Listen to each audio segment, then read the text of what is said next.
Olá, meus irmãos. Hoje falaremos sobre veganismo. Será que o crente ele pode ser vegano? Bom, para a gente entender, vamos falar um pouquinho sobre a origem deste movimento. Esse movimento surgiu em 1944 na Inglaterra, onde uma sociedade radicalizou as práticas vegetarianas, porque até então os vegetarianos eles tomavam leite, consumiam mel, usavam produtos de origem animal, como feitos de couro, de osso, enfim, mas o movimento vegano radicalizou e ele abomina qualquer objeto, alimento que tenha ligação com os animais. Então, não diz respeito apenas a não consumir carne, mas, por exemplo, não consome o mel, não consome o leite, não usa nada que seja feito de couro, de osso e, inclusive, também não utiliza produtos que usam os animais como cobaia. Eles também rejeitam a isto. O nome vegano, na verdade, é uma invenção, não há nenhum termo na língua estrangeira que tenha algum significado antigo. Não. Simplesmente o que eles fizeram foi o seguinte: eles pegaram a palavra vegetariano e tomaram a primeira expressão do início da palavra e a última expressão da palavra. Então, vegetariano, eles retiraram a letra E-T-A-R-I e juntaram as extremidades. Aí ficou, então, vegano, porque para eles este movimento ele tinha o princípio como a finalidade real do vegetarianismo. Agora, vem novamente a pergunta: e aí, o crente pode ser vegano? Pode ser vegetariano? Bem, antes de responder essa pergunta, é necessário que nós entendamos qual é a teologia bíblica que fala a respeito do alimento, a respeito de como nós, crentes, devemos nos comportar. O alimento no Velho Testamento, ele seguiu aquilo que a gente chama de revelação progressiva, ou seja, nós que somos aliancistas, nós sabemos que Deus começou a revelar a sua aliança aos poucos, num desenvolvimento que nós chamamos de orgânico. Um desenvolvimento que, de tempos em tempos, novas revelações eram trazidas para completar a mesma aliança, a mesma revelação geral, a mesma vontade de Deus. Mas é claro que no Velho Testamento nós temos várias fases. Por exemplo, a primeira fase antes da queda, na criação, tudo aponta para o fato de que os nossos primeiros pais não comiam animais. Animais não eram mortos. Isso passou a acontecer após a queda, após o pecado.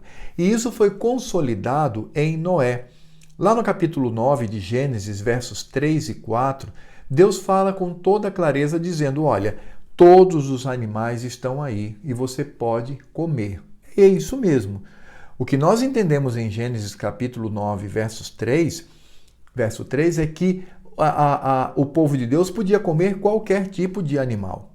Só não podia comer o sangue do animal, o sangue vivo, porque ali estava a vida deste animal. Essa restrição, ela apontava para aquilo que Deus também iria revelar a Noé, que é não matar. O sexto mandamento estava sendo ali trazido, claro que de maneira ainda não sistemática, mas o Senhor Deus aplicando a proibição de que o homem não poderia matar o outro homem, tirar a vida futilmente de outro homem. Então isso também é aplicado no alimento, ou seja, poderiam comer carne, o que dá a entender ali é de qualquer animal, mas sem comer com o seu sangue, né? Sufocá-lo no sangue ou comer o sangue desse bicho por conta do seu significado. Mais à frente nós temos o Senhor Deus falando a mesma coisa, só que com uma restrição cerimonial. Lá em Levítico capítulo 11, em Deuteronômio capítulo 14, versos de 3 a 21, o Senhor Deus dá a lista de animais puros e animais impuros. Os animais puros podiam ser comidos, os animais impuros, o povo era proibido de comê-los. E por que acontece isto? Algumas pessoas até dizem assim: ah, não, porque o Senhor Deus, ele queria cuidar da saúde das pessoas. Não, não é bem isso, né? Isso é uma aplicação, eu diria até humanista. daquilo que Deus está fazendo. Não. Deus estabeleceu essa diferença de animais puros para se comer e animais impuros que não poderiam ser comidos, porque isso estava diretamente ligado ao sacrifício, às cerimônias sacrificiais. Por quê? Porque o povo, a começar dos levitas, podiam utilizar a carne sacrificada. Depois de todos aqueles rituais, queimando as vísceras,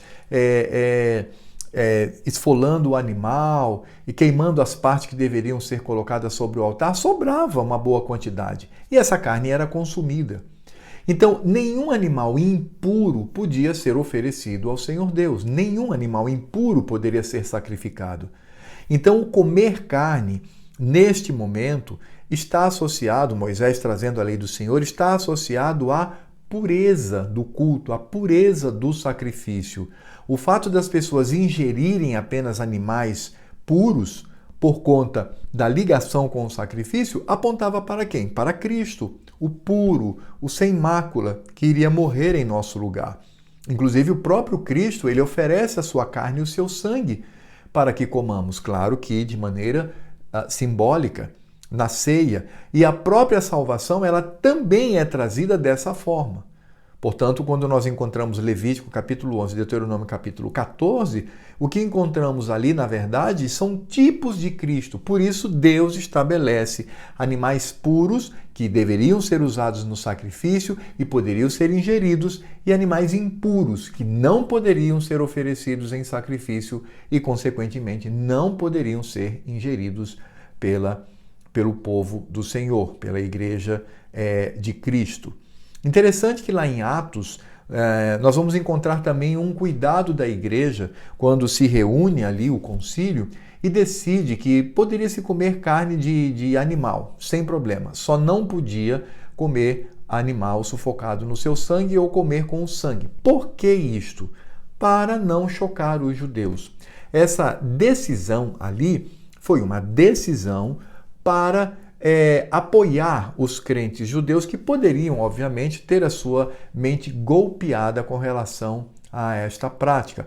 O mesmo nós vamos encontrar em Paulo, lá em 1 Coríntios. Lá em 1 Coríntios, Paulo diz que sim, os crentes poderiam, sem problema nenhum, comer carne, mesmo aquelas que eram sacrificadas aos ídolos, porque com as ações de graças Deus santificaria, e é o Senhor Deus que nos dá a carne para que haja alimentação da nossa parte.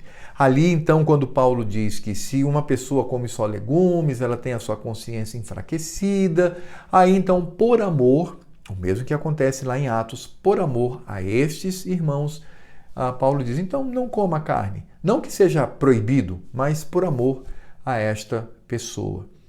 É interessante também perceber que o Senhor Deus, além dele nos oferecer carne para comermos, o Senhor Deus diz isso, mate e coma a carne. O fato do comer carne também está associado ao próprio Cristo quanto à sua vinda nessa terra. Numa das teofanias mais famosas de Cristo, quando ele aparece a Abraão, isso está lá em Gênesis capítulo 18, do verso 1 ao verso 8, nós encontramos ali o patriarca recebendo a Cristo ali, manifesto, junto com 2 anjos. O que ele oferece para Cristo? Um bezerro de carne tenra, um animal ainda pequeno. Ele toma aquele animal e manda fazê-lo completamente e oferece. E Cristo come a carne daquele animal. A gente vai também olhar, por exemplo, para o Senhor Jesus, na sua vinda, na sua encarnação, comendo peixe, comendo carne. A gente vai ver isso, por exemplo, em João capítulo 21, quando ele tem um encontro ali com os discípulos que estavam pescando, e aí o Senhor mesmo oferece peixe para ele, oferece carne para eles. Portanto, é de Deus nós matarmos os animais para comermos a sua carne. Deus estabeleceu isto. Deus nos autorizou a fazê-lo. É o próprio Deus que oferece. Por isso, o argumento vegano dizendo que não podemos comer carne de animal porque ele sofre, ele morre, a gente tem que matar, etc. Isso não tem respaldo nenhum na Escritura Sagrada. A carne dos animais, ela é oferecida pelo nosso Deus. E sim, para comer carne do animal, nós temos que matá-lo. E isso é não somente autorizado, mas o Senhor Deus nos oferece esse tipo de alimentação. Interessante que também o comer carne está associado a outras bênçãos do reino de Deus.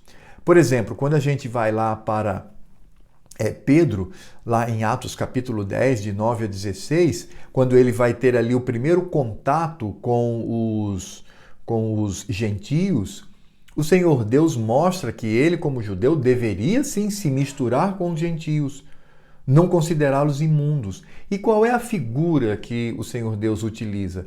Ele utiliza um lençol que desce com animais impuros. E Deus dizendo assim, Pedro, mata e come. Pedro ali fica assustado com aquilo, mas depois ele entende o que significou aquilo pelo contato que ele teve com o centurião Cornélio. Mas o exemplo que nós encontramos, ou seja, a forma como Deus comunica isso a Pedro, é mandando ele matar e comer animais imundos. Perceba como o Novo Testamento ele já começa a não só assimilar os gentios, mas também as suas práticas alimentícias. Porque os gentios comiam porco, comiam lula, comiam polvo, comiam, enfim, peixes de pele. Portanto, ali, esta igreja ela não é tolhida das suas práticas gastronômicas. E o Salmo 63, mais especificamente no verso 5, nós encontramos ali o salmista associando o louvor e a adoração à gordura da carne. Ele diz mais ou menos o seguinte, assim como eu como da gordura da carne, essa carne saborosa, da mesma maneira eu louvo ao Senhor, eu exalto ao Senhor. Então, o comer carne, inclusive carne gordurosa, está associado a quê? Está associado à nossa adoração, ao nosso louvor. Por isso, não há respaldo nenhum. Este movimento vegano é um movimento que não tem respaldo na Escritura Sagrada. Portanto, o crente, ele pode sim comer carne. E ele come carne não só como uma oferta do Senhor Deus para nós, nos oferecendo os animais para comermos, mas entendendo também que o ato de comer carne também foi associado a grandes bênçãos, como, por exemplo, adoração e louvor, a ida de Pedro como judeu aos gentios e o próprio Cristo, quando ele fala de comermos a carne e beber o sangue do Cordeiro. Ora, na Páscoa, quando eles celebravam a saída do povo do Egito indo para a Terra Prometida, de que maneira a Páscoa era celebrada? Matavam, isso mesmo, matavam um cordeiro e comiam a sua carne. E isso apontava para quem? Para Cristo, porque lá no Novo Testamento ele já diz que para termos parte com ele, temos que comer da sua carne e beber o seu sangue. É claro que isso é em sentido figurado, não apenas no aspecto de que nos alimentamos de Cristo para a redenção, mas também nos alimentamos de Cristo no culto solene, quando celebramos a ceia em sua memória. Ali na ceia, ali está sendo representado o corpo e o sangue de Cristo, que nós comemos. Portanto, seria tolice dizer que o crente deveria refletir mais e não comer carne, porque vai judiar dos animais. Nada disso. Somos não só autorizados, como motivados a comer carne de animais e nos deleitarmos nessa prática. Por isso eu gostaria de trazer aqui 3 aplicações para pensarmos um pouquinho sobre veganismo e nós como crentes. O primeiro ponto que eu quero trazer aqui é o seguinte, é que se um crente ele opta por ser vegetariano, e talvez no sentido mais radical, vegano, que ele veja isso como uma opção de vida. Ele veja isto como uma decisão para a sua saúde, enfim, para que ele tenha uma vida mais saudável, mas não significa dizer que ele vai ter uma vida mais saudável por comer só legumes, não. Mas ele pode optar por isto, né? Ele pode remeter, inclusive, a Daniel e seus companheiros, que lá na Babilônia não comiam aquelas comidas, eles não comiam a carne porque eram animais imundos. Por isso eles pediam só legumes e frutas. Não porque porque eles olhavam para a carne e diziam, não vamos comer essa carne porque esse animal foi morto. Não, eles eram carnívoros. Mas ali naquele instante, o que era oferecido, os banquetes eram de animais impuros e ainda vigorava aquilo que estava dito no Sinai. Por isso eles optam. Mas tudo bem, ok. O crente ele decide ser vegetariano. Tem algum problema nisso? Não, não tem. Você só não vai desfrutar do sabor delicioso de uma carne, né? De um churrasco, enfim, de um alimento tão rico para nós. Mas pode. Porém, é necessário dizer o seguinte: o crente que opta por comer só verdura, legumes, vegetariano, ele tem que entender isso apenas como uma opção de vida. É como alguém que decide não comer mais sal. É como alguém que decide não comer mais carboidrato. É como alguém que decide não comer mais açúcar, não tomar mais refrigerante. É uma opção. Ele está tomando uma opção. Nada além disso. Isso não tem implicação com a santidade, isso não tem implicação com mais nada, além do fato de que ele está optando por um tipo de cardápio, um tipo de alimento. Porque senão ele pode reproduzir as motivações erradas e até pecaminosas que nós encontramos. Existem muitas seitas, sobretudo aquelas do Oriente, que têm uma visão deturpada, uma visão que vai na contramão da Escritura Sagrada, dizendo que não podemos comer, porque o animal é sagrado, porque não podemos ingerir carne, porque isso vai afetar a nossa energia interior, enfim, nada disso, nada disso. Se tornou vegetariano? Se tornou alguém que só come legume? Tá ok, eu lamento, porque você vai deixar de desfrutar, né, dessa beleza, dessa carne gostosa. Mas ok, você fez isso? Ninguém tem o direito de recriminá-lo nem nada. Mas você que toma essa opção, fique na sua, é uma opção. Você não se torna mais santo e você também não está sendo mais bíblico do que aqueles que comem carne. Pelo contrário, os que comem carne são mais bíblicos do que aqueles que comem apenas verdura, legumes e frutas. O segundo ponto que eu quero trazer aqui dentro desse assunto é que a carne ela é oferecida pelo Senhor Deus para que comamos. O próprio Deus nos oferece. O fato de você comer carne não é uma atitude pecaminosa ou que tem origem no pecado. Não.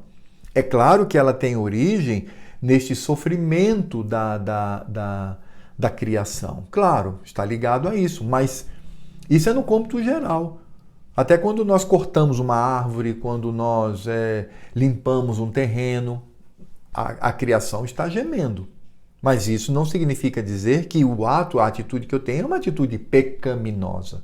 Não, porque é o Senhor Deus que nos oferece toda a carne por alimento, os animais por alimento. Ele fala isso claramente a Noé, quando sai da arca. O Senhor Deus diz assim, olha, todos os animais estão aí, coma, se alimente, né? Desfrute desta oferta que eu dou. Essa é a palavra do Senhor Deus. O terceiro ponto que eu quero trazer aqui é que nós precisamos ter muito cuidado porque, como eu disse no início, existem seitas falsas que trazem regras culinárias de alimento que elas afrontam a Cristo e afrontam a Escritura Sagrada. Podemos incluir aí, como eu disse, as religiões orientais, como eu já mencionei, também aquelas religiões que não comem determinadas carnes, não comem carne de porco, não comem isso, não tem respaldo nenhum. Não há nada que impeça. Você vai dizer, mas no Velho Testamento proibia o comer carne de porco. Não, mas antes do Sinai, antes de Deus instituir ali as cerimônias sacrificiais, como em Noé, por exemplo, podia comer qualquer tipo de animal. Ali com Moisés é porque Deus estabelece uma ligação entre o comer carne e os sacrifícios. Você se alimentar dos sacrifícios ou dos animais semelhantes que eram sacrificados. Isso tem toda uma aplicação em Cristo Jesus. Tanto que no Novo Testamento nós vamos encontrar a total abertura para que se coma porque os gentios eles não são obrigados a seguir a dieta judaica quanto a comer carne.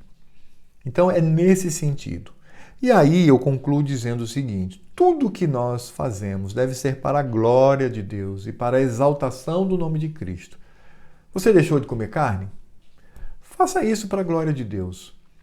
Faça isso para glorificar, ok? Que seja uma atitude sincera e honesta. Agora, se você come carne, você não só está desfrutando da oferta do Senhor Deus, mas você também está, claro, desfrutando daquilo que apontou para Cristo, apontou para o Senhor da nossa vida. Estou me referindo aos rituais de sacrifícios que eram feitos no Velho Testamento, principalmente a partir do Sinai. Bem, meus irmãos, essa é a nossa lição de hoje. Espero que tenha ficado claro aí e que o Senhor Deus nos abençoe e que nós tenhamos uma vida grata a Ele. Também quando nós comemos aquele churrascão gostoso, quando comemos aquele estrogonofe de carne, comemos um franguinho assado, que também tenhamos no coração gratidão pelo Senhor que nos oferece todo esse tipo de alimento, claro, ao lado das verduras, legumes e frutas. Ok? Que Deus nos abençoe e até a próxima.